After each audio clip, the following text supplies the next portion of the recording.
In this video, I'll show you how to use Supabase Storage step by step. First, go to the Supabase website and log into your account.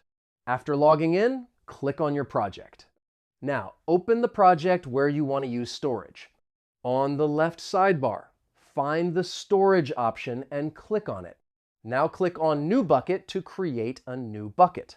Type the name of the bucket. Next, choose whether the bucket will be public or private. If you want anyone to be able to access the files using the link, set the bucket to public. After that, click Create to create the bucket.